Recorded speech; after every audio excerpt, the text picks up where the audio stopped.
귀한 찬양 감사합니다. 이 시간 함께 나누실 말씀 사도행전 9장 1절에서 9절까지 말씀입니다.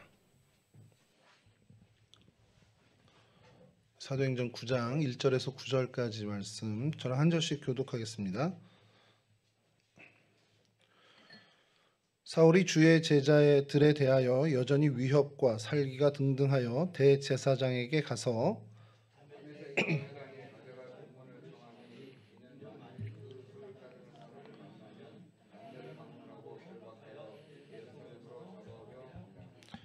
사울이 길을 가다가 다메섹에 가까이 이르더니 호련히 하늘로부터 빛이 그를 둘러 비추는지라.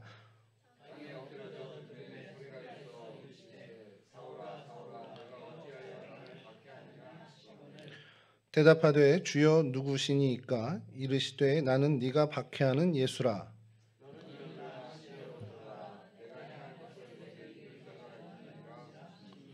같이 가던 사람들은 소리만 듣고 아무도 보지 못하여 말을 못하고 서 있더라.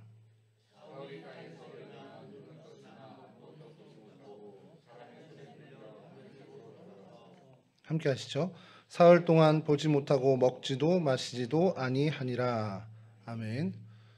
잠시만요.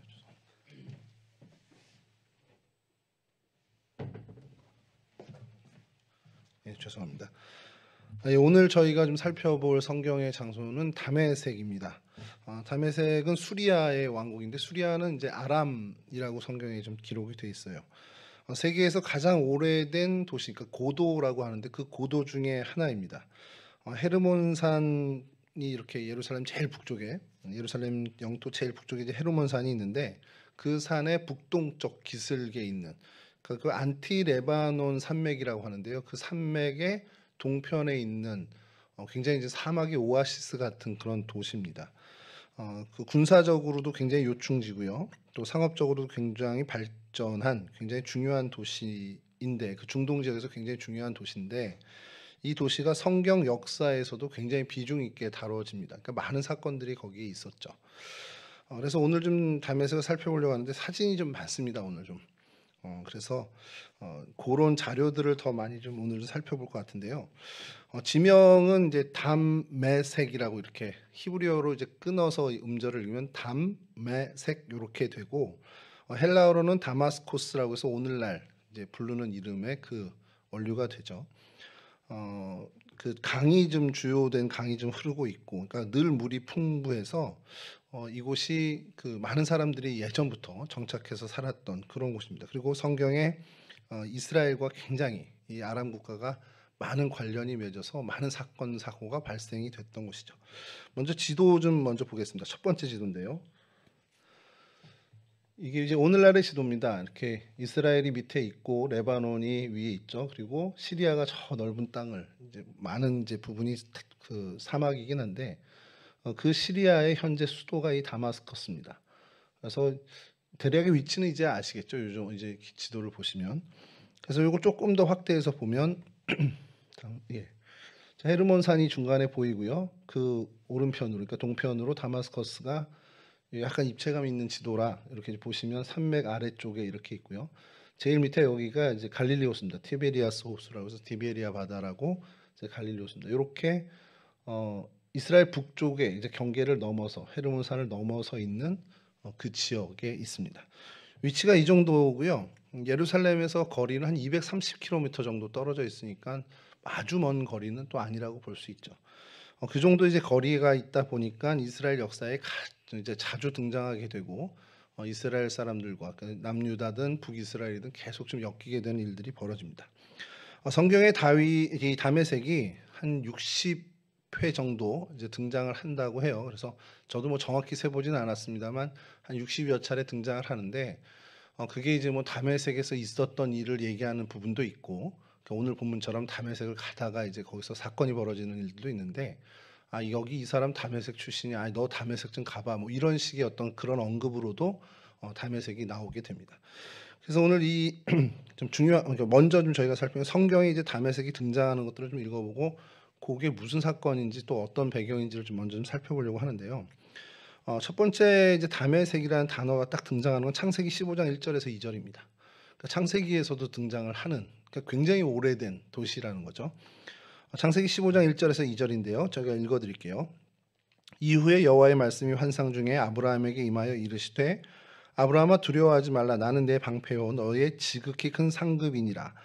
아브라함이 이르되 주 여호와여 무엇을 내게 주시려 하나이까. 나는 자식이 없사오니 나의 상속자는 이 다메섹 사람 엘리에셀이니이다.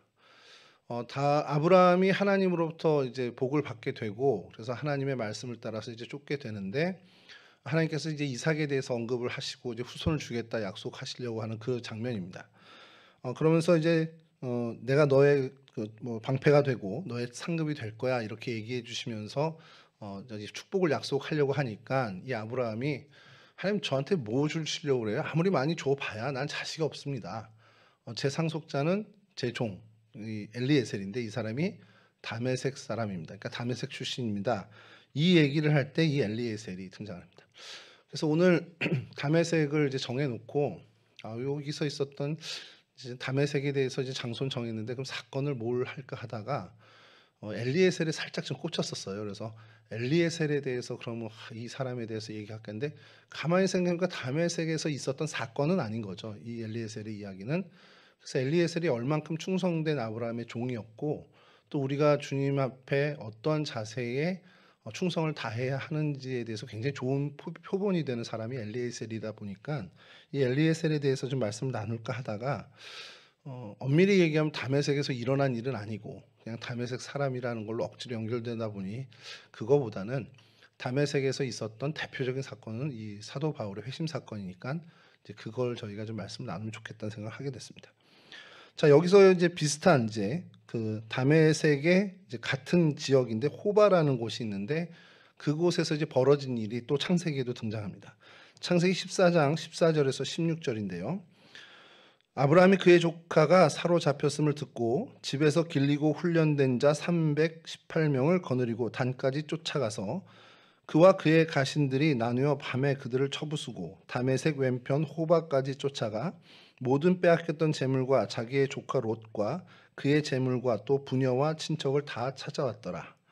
아브라함이 이제 사로잡혀갔던 롯을 구출하기 위해서 그 집에서 기르던 300여 명의 용사를 데리고 이제 밤에 급습을 해서 롯을 구출하는 사건인데 그때 이 다메섹이 좀 언급이 됩니다. 다메섹과 이 호바가 바로 붙어 있는데 그러니까 한 지역이죠. 그래서 그곳까지 쫓아가서 그러니까 뭐 예루살렘에서 한 230km니까 뭐 그 정도 거리를 간 거죠. 밤에 가서 이제 구출을 해냅니다. 또 성경에 등장하는 세 번째 이야기는 다윗 왕 때의 얘기인데요. 다윗 왕 때 이스라엘의 어떤 영향력 있는 그때 당시에 이제 많은 영향력을 끼쳤던 이 다메섹이라는 도시 국가 그곳을 이제 다윗이 점령을 하고요. 그곳의 수비대 그러니까 군대를 이제 주둔하게 됩니다. 사무엘하 8장 5절에서 6절입니다. 다메섹의 아람 사람들이 소바왕 하다데셀을 도우려 온지라 다윗이 아람 사람 2만 2천 명을 죽이고 다윗이 다메섹 아람에 수비대를 두매 아람 사람이 다윗의 종이 되어 조공을 바치니라. 다윗이 어디로 가든지 여호와께서 이기게 하시니라. 그러니까 다윗 왕 때 뭐 이스라엘은 사실 국력은 절정에 이르게 되죠. 그러니까 인근 국가였던 이 아람 그리고 다메섹 뭐 도시 국가였던 아니면 뭐 그 국가적인 체계를 갖췄던 간에 이 다메섹이 중심이었는데 그것을 다윗이 점령을 합니다. 그리고 그곳에 군대를 상주시켜서 통치를 하게 하고 그래서 조공을 받게 됐다라는 이제 사건이 이제 사무엘 하에 등장을 하고요. 솔로몬 때도 이제 이 다메섹이 등장을 하는데요.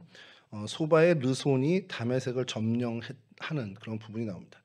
열왕기상 11장 24절에서 25절입니다. 다윗이 소바 사람을 죽일 때에 르손이 사람들을 자기에게 모으고 그 무리의 괴수가 되어 다메섹으로 가서 살다가 거기서 왕이 되었더라.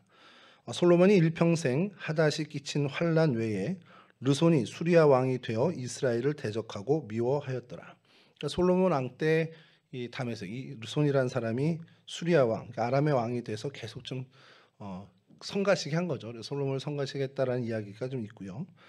여기까지 이제 어떤 역사 사실에서 좀 등장하는 이야기고 또 사건이고 또 그 다메섹이라는 도시 국가든 뭐 국가든 거기와의 관계 쪽에서 얘기 나오는 이야기들이었는데 이제 등장하는 이 다메섹은 조금 그냥 언급만 되는 겁니다. 언급만 되는데 사실 근데 또 의미는 있어요.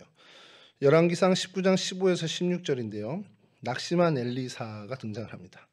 여호와께서 그에게 이르시되 너는 네 길을 돌이켜 광야를 통하여 다메섹에 가서 이르거든 하사엘에게 기름을 부어 아람 왕이 되게 하고 너는 또 nim시 아들 예후에게 기름을 부어 이스라엘의 왕이 되게 하고 또 아벨물홀라 사밧의 아들 엘리사에게 기름을 부어 너를 대신하여 선지자가 되게 하라. 엘리사가 그 바알과 아세라 선지자 850명과 대결을 하고 정말 보기 좋게 승리를 하죠. 승리를 했는데 이세벨이 이 엘리사를 잡아 죽이겠다고 이제 엄포를 놓자 갑자기 낙심을 하고서 광야로 도망을 칩니다. 그러니까 도망을 친 곳이 이제 또 호렙산, 그러니까 여호와의 산까지 도망을 가죠. 그곳에 이르러서 이제 사실은 사명을 다 이제 포기하고 선지자로 살고 싶지 않다, 은둔 생활 하겠다. 다 이제 뭐 나뿐만 아니라 모든 사람들이 여호와를 쫓는 사람들이 다 죽었는데 나도 더 이상 하기 어렵다 하고서 이제 사실 모든 것을 포기하고 낙향한 거나 마찬가지입니다. 그때 하나님께서 남겨둔 자를 이야기하시고 그러면서 엘리야에게 기운을 북돋으시면서 새 사명을 준 것이 이 장면입니다. 다메섹에 가서 하사엘이라는 그 베나닷의 신하에게 기름을 부어서 왕이 되게 하고 또 예후가 이스라엘의 왕이 되게 하고 엘리사는 너를 위해 선지자가 되게 하는 새 사명을 줘요. 이때 이제 다메섹으로 가라라는 하나님의 명령이 나오는데 사실 이거는 엘리사가 지키지 못합니다. 지키지 못했다라기보다 엘리야의 이 사명을 엘리사가 이어받아서 엘리사가 하게 됩니다. 열왕기하 8장 7절하고 8장 13절 요 두 곳인데요. 엘리사가 다메섹에 갔을 때 아람 왕 베나닷이 병들었더니 왕에게 들리기를 이르되 하나님의 사람이 여기 있다, 여기 이르렀나이다 하니, 그러니까 엘리사가 다메섹에 와 있었고 베나닷이 병들어서 엘리사를 이제 초청해서 이 하사엘에게 많은 예물을 줘서 이제 예언을 받게 합니다. 그때 이제 13절에 가서 하사엘이 이르되 당신의 개 같은 종이 무엇이기에 이런 큰 일을 행하오리까 하더라. 엘리사가 대답하되 여호와께서 내가 아람 왕이 될 것을 내게 알게 하셨느니라 하더라. 요 장면에 이제 하사엘이 엘리사에게 이제 많은 예물을 갖고 와요. 그리고 엘리사가 엘리야의 그 받은 사명을 이어서 이 하사엘이 왕이 될 것을 얘기합니다. 아람의 왕이. 근데 이 장면에서 저희가 좀 그때 한번 같이 말씀 나누긴 했는데 엘리사가 펑펑 오열을 하죠. 근데 하사엘이 왜 우십니까? 이렇게 되니까 너 때문에 내 동족 이스라엘 백성들이 정말 많은 사람들이 멸절되고 악이 벤 자는 배가 갈릴 거고 이런 막 얘기를 해요. 그러니까 네가 그렇게 이제 막 점령을 하고 다닐 거다라는 얘기를 하니까 그 대답에 하사엘이 당신의 개 같은 종 내가 뭐길래 그런 일이 벌어집니까? 이제 이런 얘기를 하는 부분입니다. 그러니까 엘리사가 사실은 엘리야의 사명을 받아서 다메섹에 가서 이 하사엘이 왕이 되게끔 하는 거죠. 이 본문이 좀 중요한 본문입니다. 좀 이따 좀 보겠지만 다메섹에 여러 교회 예배당이 있어요. 그러니까 그 기독교 공동체가 많이 있었고 그래서 그곳이 기독교 공동체가 많이 있었기 때문에 사도 바울이 그곳에 핍박을 하러 박해를 하러 가는 거였죠. 근데 여기가 역사의 많은 흐름에 따라서 사실은 지금은 이제 회교 국가가 됐잖아요. 이슬람 지역이 됐다 보니까 그 예전에 있었던 교회들이 모스크 이제 회교 사원으로도 바뀌게 되고 여전히 카톨릭에서 유지하고 있는 성당으로도 있고 하는데 뭐 바울을 기념하는 예배당 있을만 하잖아요. 그리고 여기에 있었던 사건들의 그 기념될 만한 예배당들이 이제 등장을 하는데 뜬금없이 엘리야 기념 예배당이 있습니다. 그래서 여긴 갈멜산도 아닌데 왜 엘리야 기념 예배당이 있지? 너무 의아한 거예요. 그래서 지난 일주일 내내 엄청나게 찾아봤습니다. 제가 검색 능력이 아주 떨어지는 사람이 아닌데 아무리 찾아도 이게 자료가 없는 거예요. 그나마 이제 조금씩 찾아서 종합한 것이 오늘 저희가 지금 읽은 이 부분. 엘리야에게 사명을 줬고 그 사명을 엘리사가 받아서 다메섹에 가서 하나님의 뜻을 전하잖아요. 이제 그 부분에 대한 기념으로 그 엘리야의 정신, 그 엘리야의 그 사명에 대해서 기념하는 정도의 교회로 이제 추정을 하는 겁니다. 많은 학자들이. 굉장히 오래된 그 예배당이 거기 있는 거죠. 어쨌든 좀 이따 그건 좀 보게 되고요. 자, 그리고 또 엘리사를 찾아온 아람 장군 나아만 장군을 여러분들 기억하십니다. 그 나병이 걸려서 엘리사를 찾아오죠. 그때 엘리사가 대면도 안 하고 요단강 가서 7번 씻으라고 얘기를 하잖아요. 그때 이 그 나아만 장군이 기분이 굉장히 상해서 반박할 때 이렇게 얘기를 합니다. 열왕기하 5장 12절에 다메섹 강 아바나와 바르발은 이스라엘의 모든 강물보다 낫지 아니하냐. 내가 거기서 몸을 씻으면 깨끗하게 되지 아니하랴 하고 몸을 돌려 분노하여 떠나니. 이 얘기가요 굉장히 정확한 얘기입니다. 요단강은 탕류입니다. 맑지 않아요. 그냥 흙탕물에 가까운 물인데 다메섹에 흐르는 아바나 바르발 이건 같은 강인데 지류가 달라서 이름을 좀 분리합니다. 이 강은 요단강에 비해서 훨씬 길기도 하고 훨씬 더 많은 물량이 있고 훨씬 더 깨끗한 강이에요. 그래서 지도를 좀 보시면 이 다음 지도 좀 보여주시죠.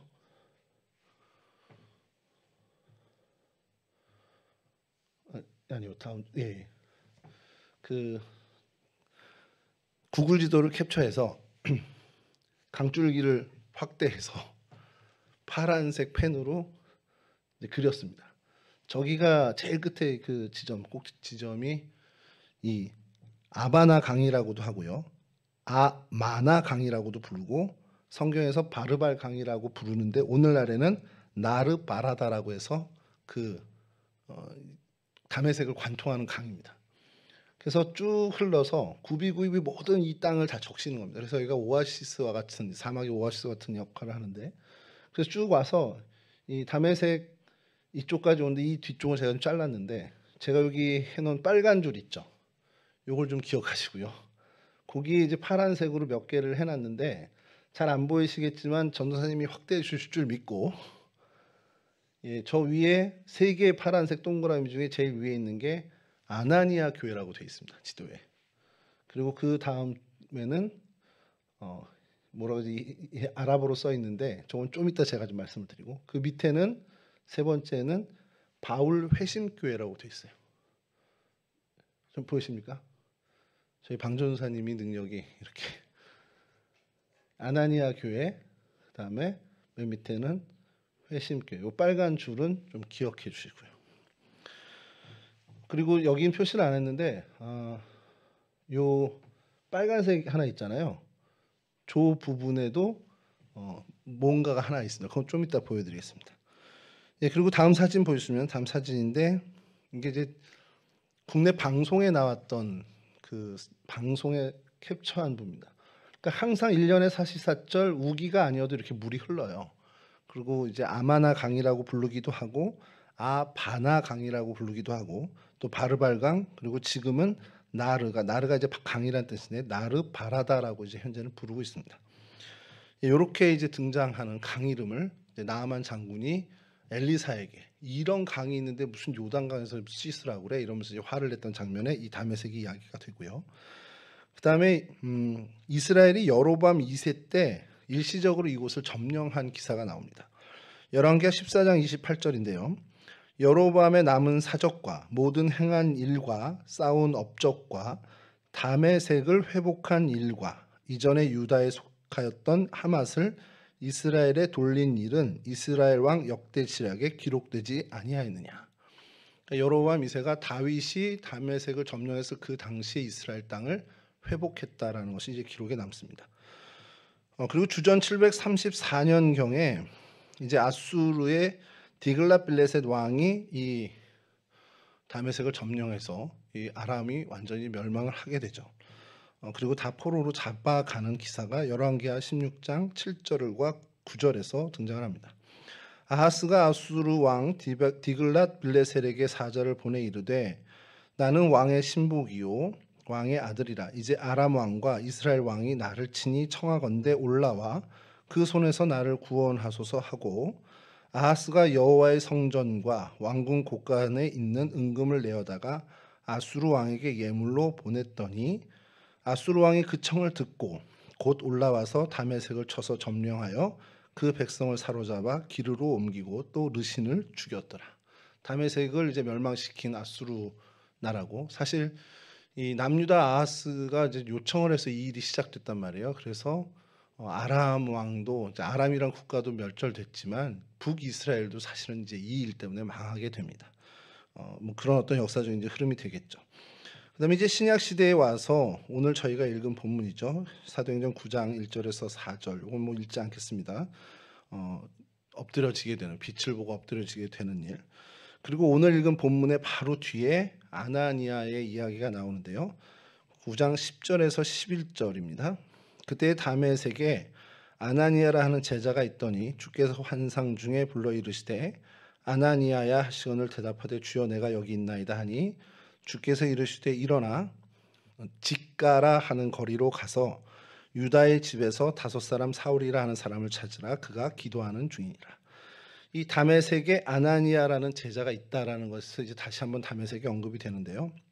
지도를 좀 보여주시죠. 예, 요 다음 지도입니다. 예, 아까 그 빨간 줄 큰 곳이 이겁니다. 이곳입니다. 굉장히 이게 도로예요. 눈치채셨겠죠? 저희가 직가입니다. 그러니까 세 번역에는 고든 길이라고 나오고요. 영어로는 스트레이트 스트릿이라고 되어 있습니다. 그리고 얘네 말로는 샤라 알무스타킴이라고 해서 고든 길, 이제 직선 길 이렇게 되어 있습니다. 그리고 여기에 또 뭐 이제 문주처럼 생긴 어떤 유물들도 있긴 하는데 그게 조금 이제 사진 질이 안 좋아서 그거는 좀 소개를 못 하고요. 그래서 그 길이 있고요. 거기에서 진짜 얼마 안 떨어진 바로 위에 저 파란 동그라미 저기가 아나니아 교회입니다. 현재 있는. 근데 이제 아나니아 교회라고 한 이유는 아나니아의 집터였을 것으로 추정을 해서 그곳에 아나니아 교회를 이제 세우게 됐습니다. 그리고 그 밑에 이제 글씨가 보이겠지만 광주리 교회라고 있어요. 사도 바울이 이 다메섹에서 주 예수 그리스도를 이제 전하죠. 그때 이제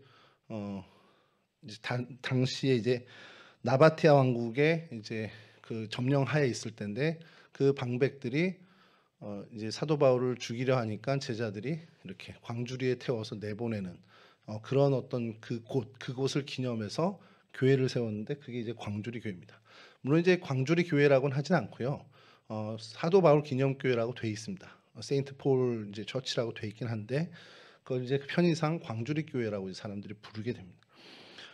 그리고 그 밑에 저쪽 밑이죠. 엘리야 교회가 있고 바울 회심 기념교회가 있습니다. 저 바울 회심 기념교회는 바울이 저기서 빛을 보고 말에서 꼬꾸라졌다라고 한 추정되는 자리에 교회를 세운 건데 사실 좀 설득력이 많이 떨어지는 곳입니다. 그래도 현재 교회가 있고요. 그 위에 엘리야 교회, 이게 지난 일주일 동안 저를 괴롭힌 교회입니다. 교회 때문에 이렇게 괴로울 줄은 몰랐는데 아무리 찾아도 없어요. 여기 사진도 많이 나오고 구글 맵에 들어가서 뭐 거리 뷰를 봐도 교회가 있긴 있고 막 이런데 왜 엘리사면 좀 이해가 되죠. 엘리사가 방문을 했었으니까. 근데 엘리야는 여기에 온 적이 없는 걸로 저는 알고 있는데 근데 이제 많은 그 자료들을 보면서 이게 이런 의미로 세워질 수 있겠구나라는 생각을 하게 됐습니다. 그건 좀 이따 말씀드리고요. 그리고 이 바울 교회, 바울 회심 교회도 아까 김창주 장로님과 지금 잠깐 정한선 장로님과 잠깐 얘기했지만 이 구글 지도를 팔레스틴 지역을 이제 찾아보면 영어와 한글이 좀 많이 혼용돼 있어서 좋아요. 근데 이쪽이 이제 아랍권이다 보니까 온통 아랍어입니다. 그래서 구글 번역기를 계속 돌려야 저 아랍어를 제가 아랍어를 모르니까 그래서 했는데 겨우겨우 해서 바울 회심교회가 분명히 있는데 여기 근처 어디에 있는데 아랍어를 읽을 줄 모르니 어느 게 바울 회심교회인가 그래서 하나하나 다 긁어다가 구글 번역기를 돌려서 저 맨 밑에 있는 저기가 발음이 이래요. 케니샤 툴루크 디시블루 사라수니 뭐 다시 하라고는 못하겠는데 이 발음이 돼 있는 아랍어가 바울, 그러니까 성폴, 세인트 폴, 그 처치 무슨 처치로 이렇게 돼 있더라고요. 그래서 이제 찾아서 갔더니 이제 그 사진들이 쭉 올라와 있더라고요. 그래서 여기를 좀 발견하게 됐습니다. 그리고 다음에 방금 말씀드렸던 것처럼 고린도후서 11장 32절에서 33절에 다메섹에서 아레다 왕의 고관이 나를 잡으려고 다메섹 성을 지켰으나 나는 광주리를 타고 들창문으로 성벽을 내려가 그 손에서 벗어났노라. 이게 사도 바울이 이제 그 고린도후서에서 증언을 한 거죠. 다메섹에서 있었던 일을. 근데 그 아레다 왕이 누군가를 보면 사도 바울 당시 이 다메섹의 왕이 없죠. 왜냐하면 그 당시에 이쪽의 패권은 로마가 잡고 있었거든요. 그럼 이 도대체 아레다 왕의 고관, 아레다 왕의 이제 방백이 거기 이제 총독으로 와 있던 얘기인데 아레다 왕은 누구지? 로마와는 아무 상관이 없고. 그래서 또 역사책을 뒤져봤습니다. 뒤졌더니 주전 64년에 이 로마가 이쪽 지역을 다 점령하죠. 팔레스틴뿐만 아니라 다 점령을 해서 약 700년간 이곳의 패권을 장악합니다. 근데 그 사이에 재미난 일이 하나 있는 것이 이 헤롯 안디바라고 저희가 들어봤죠. 그 장인이 이 아레다 왕입니다. 이 아레다 왕인데 이 아레다 왕은 누구냐? 나바티안 왕국의 왕이에요. 그러니까 저희가 나바티안 이렇게 하는데 그 왕국이 있는데 그 왕국이 이제 아라비아 반도 쪽을 이제 이라크 그 지역을 차지하고 있었던 왕국입니다. 근데 이 딸이 파혼당한 건 이제 장인이죠. 헤롯이 헤로디아를 취하면서 딸이 파혼되고 하니까 이제 막 분노해서 헤롯을 공격하고 그 싸움에 헤롯이 로마에게 이제 도움을 요청하는데 로마가 이 아레다 왕의 손을 들어줍니다. 그리고 이 그 로마 황제 갈리귤라가 이 아레다에게 이 다메섹의 통치권을 줘요. 그 짧은 기간 주전 37년에서 주후 54년 요 기간 동안에 이 나바테아 왕국이 이곳을 통치합니다. 그래서 왕이 직접 간 건 아니고 이제 그 총독처럼 고관을 파견한 거죠. 그래서 이 고관이 이 사도 바울을 잡으려고 이제 어떻게 보면 구속을 시키려고, 그러니까 옥살이를 시키려고 잡으려고 했던 그 상황이었고, 그래서 다메섹 성을 지키고 있었던 그때에 광주리를 타고 도망쳤다라는 게 이 고린도후서의 내용입니다. 그래서 지도를 보여주시면 딱 그때만, 다음 지도 보여주시죠. 딱 그때까지만 이 나바테안 왕국이 여기를 점령하고 있었어요. 나바테안 왕국은 페트라가 수도입니다. 여러분 그 우리 세계 여행 뭐 가는 프로그램 보면 막 그 인디아나 존스 영화에도 나오는 그 거대한 그 바위 안에 그 굴을 뚫고 성전을 예배당을 지었던 그런 이제 나바테안 왕국입니다. 그러면서 이제 그 광주리 교회 사진을 좀 보여드릴 텐데 다음 보여주시면 이게 이제 광주리 교회 아주 작은 예배당으로 해놨는데요. 이 광주리 교회라고 그냥 칭하는 이유가 다음 사진 보여주시면 이 안에 저 흐릿해서 잘 안 보이지만 무슨 장면 같습니까? 광주리를 타고 내려가는 바울, 사도 바울의 이 모습을 이제 담은 그러한 교회 예배당입니다. 이렇게 이제 성경의 많은 이야기들의 다메섹이 나온 것들을 좀 저희가 살펴봤고요. 그래서 이 다메섹이 오늘날의 어떤 모습인지는 이제 한 5장을 좀 보여드릴 텐데 이제 계속 보여주시죠. 다음 사진 보여주시면 이 정도 규모의 도시입니다. 이제 산 그 아까 안티레바논 산맥 위에 올라가서 이제 본 전경이고요.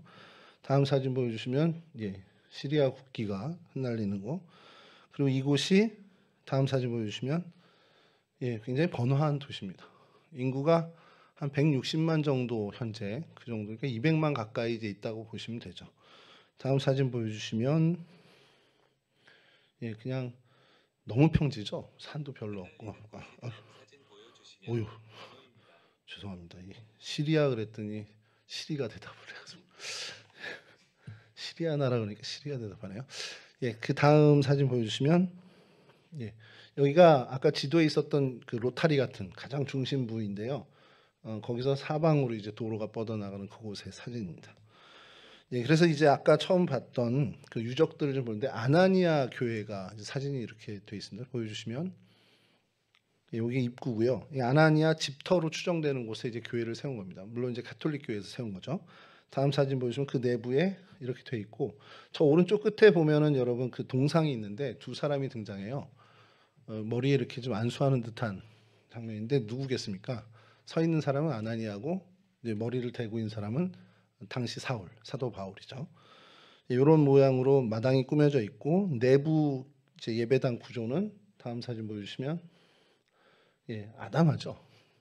이렇게 돼 있고 다음 사진 보시면 벽에 이렇게 광주리로 내리는 거 뭐 그런 어떤 사도 바울의 그 일대기가 이제 그려져 있습니다.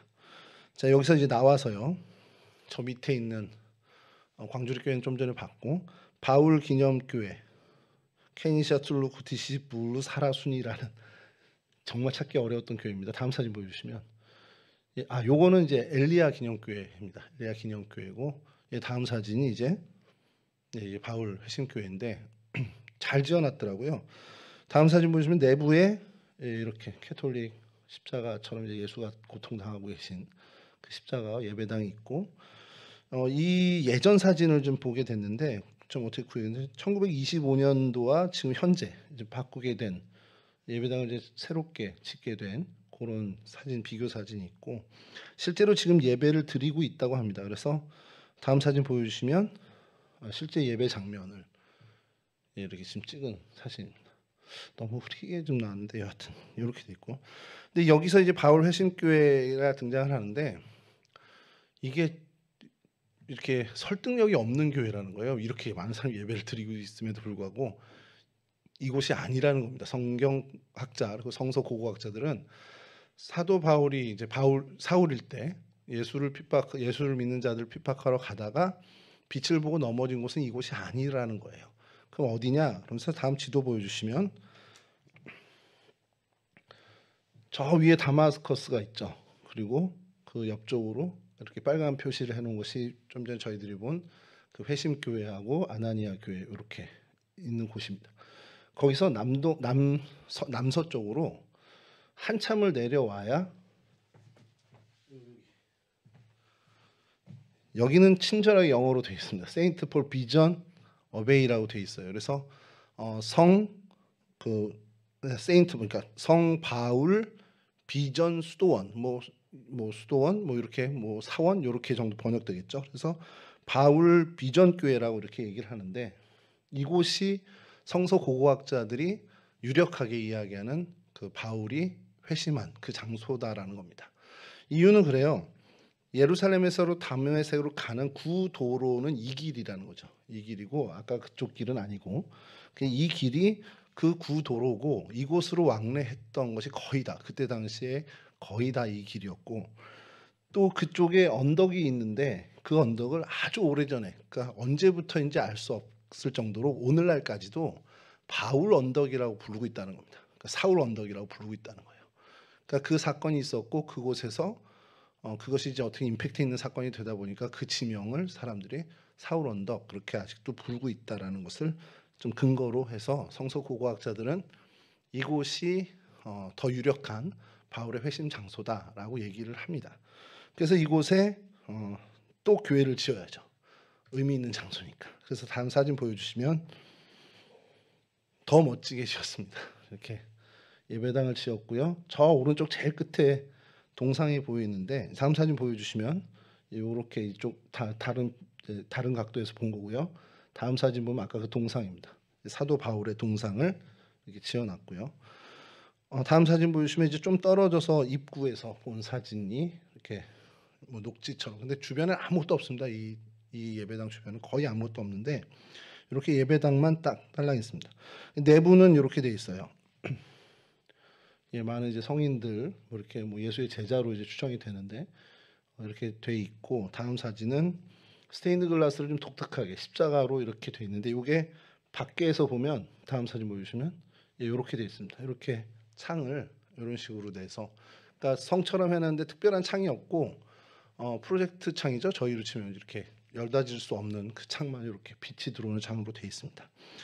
그래서 이거가 방송에 나간 적이 있습니다. 그래서 그 방송을 이제 캡처한 건데 다음 사진 보여주시면 이렇게 돼 있습니다. 주변에 거의 없어요. 뭐 아무것도 없고 그냥 그 도로 옆에 그 구도로 옆에 이렇게 예배당을 세운 이런 부분입니다. 요 정도가 이제 다메섹에 대한 이야기고 그 안에 있는 여러 그 기독교 유적들에 대한 이야기고 이 지역은 뭐 굉장히 오래전 고대 도시로 시작돼서 유다와 이스라엘과 계속 엮이는 역사를 갖고 있었고요. 말씀드린 것처럼 압수르에 의해서 정복당하고 멸망하게 됩니다. 그래서 아람 국가는 이제 그때 멸망이 됐는데 그 이후에 패권이 바벨론 또 페르시아로 넘어가게 되고 로마와 또 잠시지만 나바테 왕국의 치리를 받게 되는 지역이 됩니다. 그리고 그 당시엔 기독교 공동체가 많이 형성돼 있었어요. 그래서 로마 시절 역시도 이제 바울이 핍박하러 갈 만큼 그런 어떤 기독교 공동체, 예수를 쫓는 무리들이 많이 있었던 곳입니다. 1400년대에 몽골에 의해서 또 점령을 당하기도 하고 1800년대 들어와선 이집트에게 또 그 1800년 후반대에는 오스만 투르크에게도 점령을 당한 지역입니다. 그리고 1860년에 그 기독교인 대학살이 벌어졌습니다. 그래서 아랍인들이 회교인들이 이제 기독교인들을 학살하는 사건도 벌어졌던 곳이고 1차 세계 대전에는 이제 독일군과 터키군이 주둔하면서 이곳을 점령했었고요. 1918년에 연합군이 다시 찬탈을 해서 자유를 좀 갖게 된 듯했지만 그러면서 이제 시리아가 1920년에 시리아의 수도로 선포하고 어떻게 보면 독립 아닌 독립을 하게 됩니다. 1940년에 프랑스가 이곳을 이제 영향력을 약간 식민 지배처럼 돼 있었는데 아주 식민지는 아니고요. 그래서 프랑스가 이제 영향력을 갖고 있었는데 독일이 이제 세계 대전을 일으키면서 또 이곳을 다시 빼앗고 결국엔 1946년에 드디어 시리아가 이곳에서 이제 독립을 하고 주권 국가로서 이곳이 이제 시리아의 정식 수도가 된 것이 1946년입니다. 그러니까 160만에서 200만 정도 인구가 사는 것으로 추정하는 그런 정말 역사에 많은 굴곡이 있었던 아주 오래된, 그리고 지금도 한 200개 이상의 회교 사원이 있는데 이 사원의 거의 다 많은 부분이 예전에 이제 기독교 공동체의 교회였던 곳이 사원으로 바뀐 경우가 있습니다. 그래서 그 아까 언급을 좀 했어야 되는데 여기에 되게 그 우마야드라는 모스크가 있어요. 시내 가장 중심에 아까 그 분수대에 있잖아요. 그 부분에 우마야드라는 우마야 모스크라고 이렇게 돼 있는 회교 사원이 있는데 이것도 역시 기독교 예배당이었습니다. 예배당이었는데 이제 회교 사원으로 바뀌게 된 거죠. 근데 이게 왜 주목을 받냐면 이건 자료를 제가 좀 하려니까 너무 막 길어지고 너무 방대해져서 이건 못하겠다 싶어서 한 것이 세례 요한이 목이 잘려 죽잖아요. 성경에. 그럼 그 목이 어디 갔을까? 잘 묻어줬을 거라고 생각을 하는데 이게 종교가 조금 이상하게지면 그게 굉장히 이제 성물화되는 거죠. 막 굉장히 좋은, 그게 뭐라고 해야 되지? 약간 우상화된다라고 해야 되나? 무상은 아니지만 굉장히 소중한 것이 되다 보니까 이곳까지 와서 보관을 하게 됐다라는 전승이 있습니다. 그 전승에 의하면 그 우마야드 모스크가 그 전에 교회였을 때, 기독교 교회였을 때 그곳에 안치를 하고 보관을 하는 세례요한의 무덤으로 쌌다라는 기록들이 있다는 거예요. 그리고 지금 이제 회교 사원으로 덮여져서 여전히 그 세례요한의 목이 보존돼 있다라는 것이 이제 전설로 내려오고 있습니다. 뭐 실제로 뭐 있는지는 자료를 찾아봐도 그 있다라는 얘기는 못 봤는데 이제 그런 전승이 있는 그런 곳이 다메섹이 참 많은 그 이 사건들과 엮여 있고요. 아까 말씀드렸던 엘리야 교회를 조금 이제 설명을 드리면 이제 찾다 보니까 엘리야가 이제 하사엘에게 이제 기름을 부어서 아람 왕을 세우라는 하나님의 명령과 좀 연결이 되는데 엘리야가 사명을 다 이제 더 이상 못하겠다고 해서 도망간 것이 호렙이잖아요. 호렙산으로 가서 하나님이 다시 새 사명을 줄 때 다시 다메섹으로 가라. 근데 이 동선이 사도 바울과 좀 이제 엮이게 되는 겁니다. 사도 바울 역시도 갈라디아서 1장 17절에 이야기를 하면 이 하나님 이제 회심을 하고 나서 다메섹에서 이제 핍박을 받고 한 다음에 아라비아로 가게 돼요. 예루살렘으로 가서 주의 형제들을 만나지 않고 내가 아라비아로 갔다. 근데 아라비아는 뭐냐면 그 시내산이 있는 그곳으로 갔다라고 이제 보는 겁니다. 그러니까 엘리야가 사명을 다 내려놓고 포기할 때 호렙산으로 간 것과 같은 동선으로 사도 바울이 움직였다라는 거죠.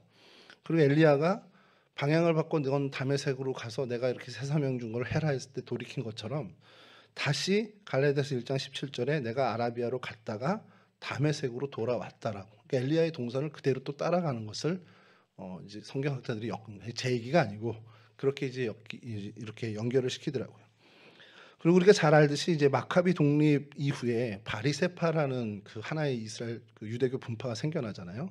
이 바리세파 안에 샴마이파와 헬렐파가 이렇게 나누게 됩니다. 헬렐파는 온건파고 샴마이파는 강경파인데 이 강경파는 정말 원리주의예요. 율법을 그대로 지켜야 되고 막 그러니까 이제 좀 극단적으로 하는 거고 헬렐파 같은 경우는 이제 가말리엘이 이제 대표적인데 그 가말리엘의 이제 수하가 또 사도 바울이었잖아요. 거기서 이제 배우게 되고 근데 이 사도 바울이 헬렐파의 어떤 그 온건함뿐만 아니라 이 샴마이파의 강경함도 이제 갖고 있었던 사람입니다. 근데 이 재미난 건 이 샴마이파가 추구하는 그 모델이 뭐냐면 엘리야가 바알과 아세라의 선지자 850명을 그 기송강가에서 죽인 것, 그렇게 극단적인, 그래서 엘리야의 정신을 이제 추구하는 겁니다. 그러니까 그런 모습. 그러니까 엘리야의 행보를 아라비아에 갔다가 다메섹으로 돌아오는 이 행보를 좀 의도적으로 사울이 한 것 아니냐라는 것이 성경학자들의 이 얘기입니다. 물론 이제 이게 뭐 확정됐다, 뭐 확실하다는 아니지만 그렇게 이제 이야기하는 성경학자들이 많이 있죠. 그래서 이곳에 엘리야 교회가 세워진 것이다라는 이제 근거로 이런 이야기를 하는 경우가 좀 있습니다. 여기까지가 이제 다메섹에 대한 이야기고, 그럼 여기서 있었던 오늘 본문의 사건을 저희가 좀 얘기해야 되는데 시간이 너무 지나가지고 그냥 이제 간략하게만 얘기하면, 여러분 이 사도 바울의 회심 사건은요 기독교 역사에 완전히 패러다임을 바꾸는 사건입니다. 사실 기독교가 이제 팔레스틴 유대인에게만 머물던 복음이 열방으로 향하게 됐던 아주 결정적인 그 사건, 그리고 결정적인 인물이 사도 바울인데, 그 사도 바울이 철저한 율법주의자였던 사람이 이제 기독교인, 예수 그리스도를 따르는 주의 제자가 된 사건이죠. 사도 바울은 철저한 유대인이었습니다. 근데 뭐 율법을 따르는 게 나쁘다 그런 것은 좀 저희가 너무 지나친 얘기고요. 사실은 하나님 말씀에 철저히 복종하며 살겠다는 그 정신, 그 율법의 정신은 굉장히 중요한 정신입니다. 그리고 이 정신이 사도 바울에게 있었고요. 그래서 사실은 그 율법의 순기능을 사실 사도 바울은 잘 갖고 있었습니다. 근데 이 율법의 순기능 말고 율법의 역기능이 있는데, 하나님 말씀을 철저히 복종하며 사는 것, 그 정신을 가지고 있으면 좋은데 이게 율법주의로 흐르게 됐다는 거예요. 그러니까 하나님의 말씀도 이제 중요하지만 그게 자꾸 가려지고 사람들이 세워놓은 전통과 규례, 이것에 대해서 더 집착하게 되는 율법주의로 변질이 되게 됐고, 사도 바울, 그러니까 당시 사울 역시도 사실 그러한 편견, 그리고 그러한 어떤 율례 전통, 그거에 사로잡혀 있었습니다. 그러니 당연히 그가 십자가에 달린 그 연약한 예수가 절대 메시아가 될 수 없다라는 그 생각, 그 선입견에 사로잡히게 될 수밖에 없었다는 거죠. 이것이 율법의 역기능입니다.